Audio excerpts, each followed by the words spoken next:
our questions and your answers. I'm going to start by just exploring the use and efficiency of injunctions so I better understand your testimony. In a second round of questions, I'll get to the legislation itself and its likely impact. Mr. Babcock, we just heard two witnesses really predominantly focus on patent assertion entities as outside the United States, predominantly extractive, not contributing anything to American innovation and manufacturing, and they are the principal target of the concerns expressed by two of the witnesses. Do you make anything? Yeah, we invest a lot in R&D, and we design wireless power and data circuits and components that are then built into products for our customers. So one thing that's unique about us is that we work in an arm's length relationship with the engineering organizations of our customers, which is usually distinct from what they're calling PAEs, which are just patent holders that usually are buying the patents from companies that have been put out of business because they couldn't get arm's length deals done. So could you tell us a little bit more about how did you discover your IP was stolen, and what were the legal remedies available to you? Because as you described it, a Korean entity stole a critical piece of IP and was literally able to generate, I think you said billions in value before you were able to find any meaningful relief. Yeah, thanks for asking too, because the timeline is one of the most egregious elements here. So we didn't really even discover the infringement until a few years after it started, where the technology was put into phones. So it had already been put into a couple 100 million phones at that point. Then by the time we filed a lawsuit, worked through some of those issues, and ultimately decided to settle with them, it was about 7 years after the initial infringement. By that time, their suppliers were enabled with the technology, and they had proliferated it not only to the company that we sued, but also to others in the cell phone industry. The cat was out of the bag, and we couldn't put it back in. What difference would it have made if you'd had a presumption of injunctive relief in your toolkit as you proceeded? I believe that it would have made the companies more seriously consider who the suppliers of the technology were and whether they had a license or the legal ability to provide that technology. It was basically a free-for-all on the technology, and those companies got to benefit, but it didn't return the benefit to us, the inventors. And you talked a little bit about, and as did Professor Asinga, efficient infringement. What's the order of magnitude difference between your company and the Korean company you're describing that ultimately then took advantage of your technology? Multiple orders. These companies have trillion-dollar market caps right now. And despite the increase in investments in venture capital over the past 10 years, I think if you look at the increases in valuations of hard tech companies, you're not going to see a significant uptick in investment or in valuation. So we're talking 3, 4, 5 orders of magnitude differences. Professor Asinga, you used the term predatory infringement. Why?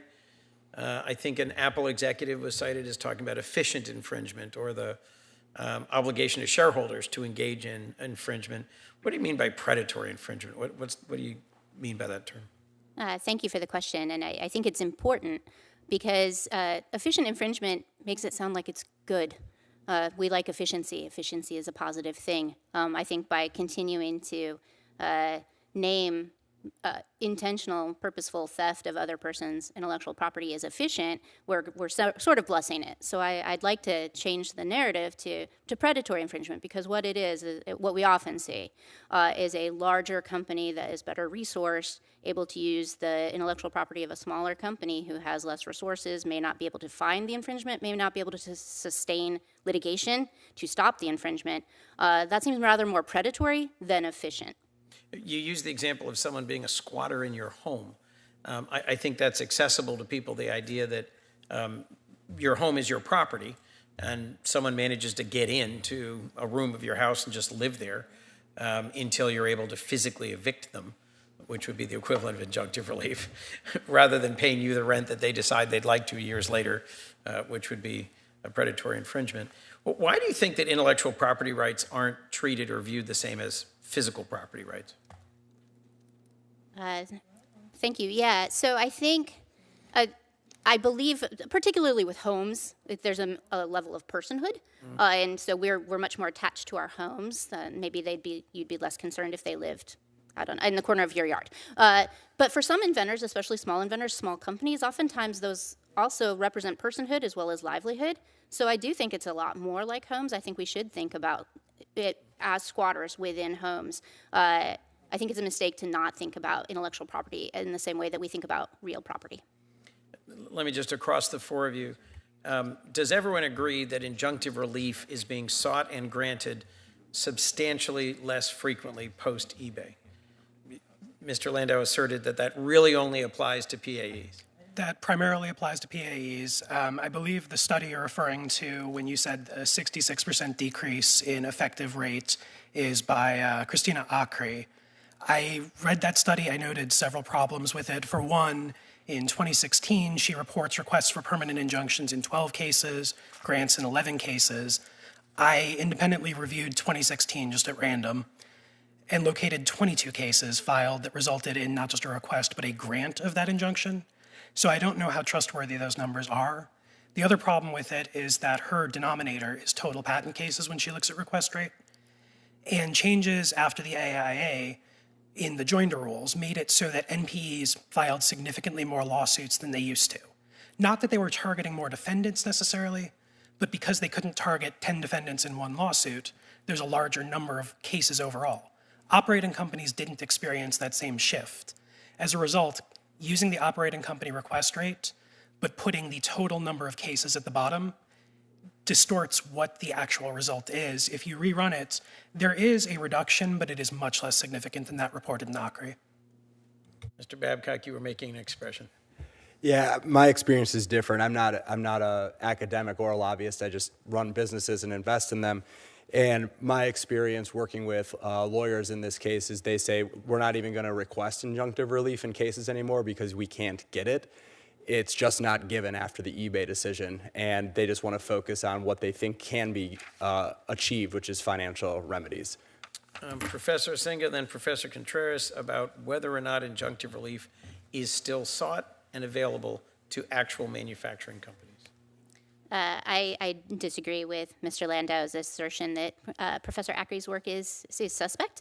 I think she found a very clever way to look at the change in the system after eBay. A lot of what the numbers are often based on is how many of the requested injunctions are granted, and it really doesn't take into account how many cases in which the requests aren't even made, as Mr. Babcock said. So I think Professor Acri's study is fair, and I do believe that the number has gone down substantially, both for operating and for licensing firms.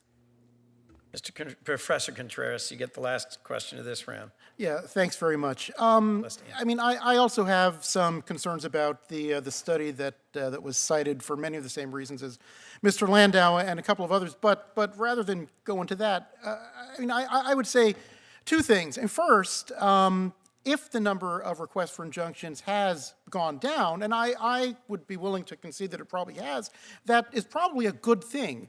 Because it probably weeds out meritless cases for injunctive relief. And I think that saves judicial resources and makes litigation less expensive for everyone. So if we can weed out meritless cases in that way, I think that is a positive. That being said, I would disagree with Mr. Babcock's characterization of what practicing lawyers are doing and saying out in the field. I work with lots of lawyers and am involved in many cases involving operating companies and PAEs and patents, and I have yet to see lawyers in major cases who give up any possible motion that they can file, any remedy that they can seek, and generally, injunctions are very much on the table, very much a threat, even under eBay, and still shape the settlement negotiations in these cases.